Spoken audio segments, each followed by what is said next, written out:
Hi, I just wanted to have a quick introduction to a little section I want to do for you. One of my main concerns as an artist is the fact that lots of people use and take my work without my permission and try to sell them even, as far away as China, Russia, all these kind of places, and I wanted to do a little extra feature, that's probably the best way of putting it, a little extra feature about copyright basically. What is copyright, how it works, how you can help yourself, how you can protect yourself and everything. Since I started doing my own research in copyright, I've actually managed to do quite a lot of good for myself, and I wanted to share this information, so I'm doing a new section called Copyright 101, and this is my little introduction to it, so let's get started.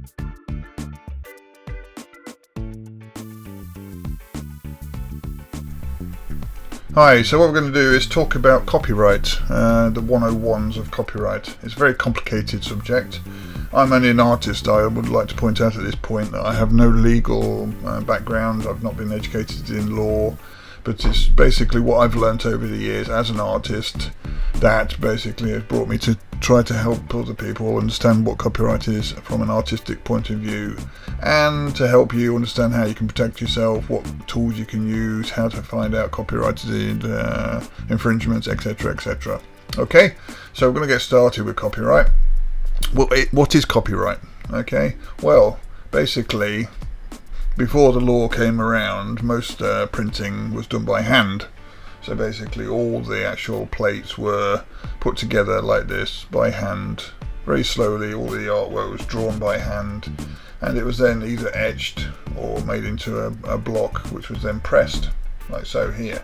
That's the old-fashioned way of doing it, and it took time, so it wasn't worthy for the printers to actually do anything like copying it, because it obviously meant you had to redo it over and over again if you wanted to recopy it after you've got rid of all the plates and everything.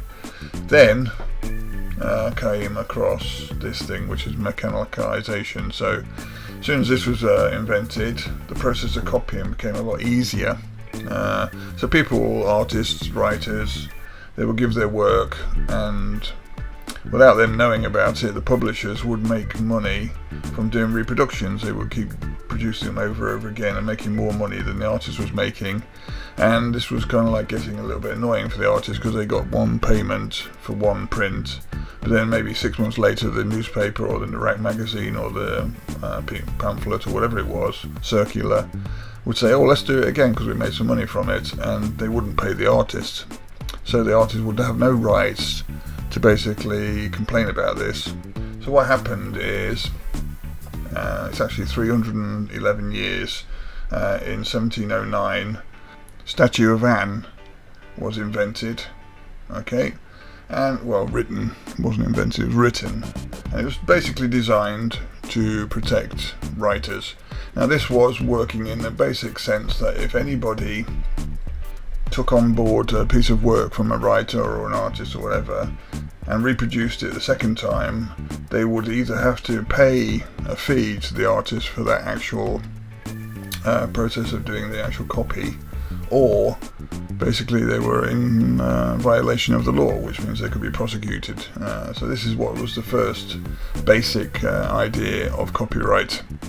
Okay, so over 250 years, basically, the law stayed roughly the same. The only difference that came along, which significantly changed anything, was this option that came around in 1998 in the United States copyright law. Okay, this is the Digital Millennium Copyright Act, and what it is in a nutshell is basically taking into consideration the fact that things were appearing on the internet, whether it's text, photographs, images, artwork, whatever, it all appeared on the internet, and people were using this as a kind of a free resource, and so the Digital Millennium Copyright Act came into effect to allow artists and creatives to actually do something about it if it actually appeared. Now we'll talk about this in a whole new section because it is a big subject, so I just wanted to mention it as a kind of one of the only real changes that came along in the Copyright Act. Okay, so from this point on we have to look at other aspects of copyright law and how they get affected and how they get misused basically. Okay, copywriting actually falls under a category called intellectual property. Now that includes things such as patents and also trademarks. Some people think they all fall into the same category, and so when you file a what's known as a DMCA claim, it can actually file it against something that would be considered as trademarking or a patent, but it's not true. They're all separate and they all have different jurisdiction and processes for legislative claims against them. Copyright is basically when a creative person create something. It could be a book, it could be writing, it could be a poem, it could be a piece of artwork, sculpture, whatever it is. As soon as they literally create something, it is protected inherently by the Copyright Act. It's basically saying this person created it, he has the rights to do whatever he wants with it, or he or she, has the rights to do whatever they want with it. Nobody else has the rights to do whatever they want without the person's permission who created it. That is what copyright is. Basically, it's holding the right to copy. That's what copyright means, and it all falls under this thing called intellectual property. Now, there are some other things that can fall into intellectual property, like ideas. Now, people say, can you copyright an idea because it's in your head? Now, the thing is, you can safeguard an idea. You can't obviously speak an idea out and it's instantly copyrighted because you can just say anything, and people can say, oh, well, I thought of that as well. Now, the way you can protect different aspects will be talked about in a different video, because this is an introduction. But basically, it is possible to protect ideas as well as actual physical objects. Okay, but it all comes under intellectual property. Now, this is how the law basically works. Now, there are some other things that happen which can affect this, and I'm going to go through these slowly. Okay, there's this aspect of copyright law that's called public domain. It's quite contentious because basically it changes in different countries and has different kind of bounds to how it can be used and everything.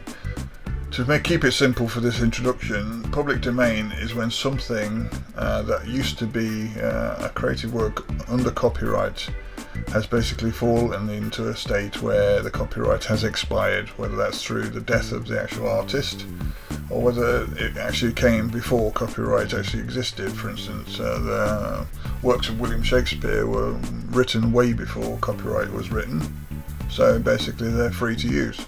Another example is if an artist dies, as it states in most countries, 70 years after they have expired, the works that they're created after their death, 70 years after their death, become instantly free to use or public domain. Now this is contended by lots of different things, like if it's written into an estate, it can be upgraded so it can continually having copyright, etc, etc. Now, for instance, also Walt Disney has licensing on their caricatures, like Mickey Mouse is coming up for public domain tenure, but if basically I'm sure Walt Disney would continue to argue the case that it's got licensing rights and everything like this, and so you could actually have still issues with using something like Mickey Mouse. Okay, so that's public domain. Okay, it is legal, but a person, if they wanted to copy your work, would have to wait 70 years in most countries to be able to do so. Another thing that a lot of people recognise is something called Creative Commons. Creative Commons at the moment comes into 4 basic sections. I won't go into all of them now. The idea is it's still copyrighted, that's what one of the C's is for, but basically the idea is it gives over a license, a public copyright license, to people who want to either name the artist and credit them, to actually not use it for commercial usage and all this kind of stuff. Again, lots of people try to use copyright, Creative Commons as a way to actually manipulate the copyright law, so you have to be very careful. I tend not to give anything out under Creative Commons because, like, for instance, an example is NASA's photographic work they do from satellites and everything is all under Creative Commons. And this is one of the reasons you see a lot of it on sites for sale as posters and things, because basically there's nothing stopping people doing it, and these people who do it don't have any moral fibre inside them to think, well, why should I be making money off somebody else's work? They don't credit NASA or anything, they just say this is a nice nebula or something, and they make money out of it. So this is where Creative Commons can create problems in the way that artwork is treated and how non-creative people manipulate that whole process as well. Okay, so that's Creative Commons. Okay, so what I would like to do next in the second part of the next video is actually talk about some of the ways that certain things can manipulate the copyright law. And this is basically such things you've probably heard of, terms that you've used of, called fair use, derivative work, replica, forgery and counterfeit. These are all ways that people try to manipulate the copyright law to actually use other people's work and basically make money from it. So I want to go into that into detail and talk about how that is affected and how it can affect you as an artist. Okay, so you need to be aware of those kind of things as well. So that's in the second video.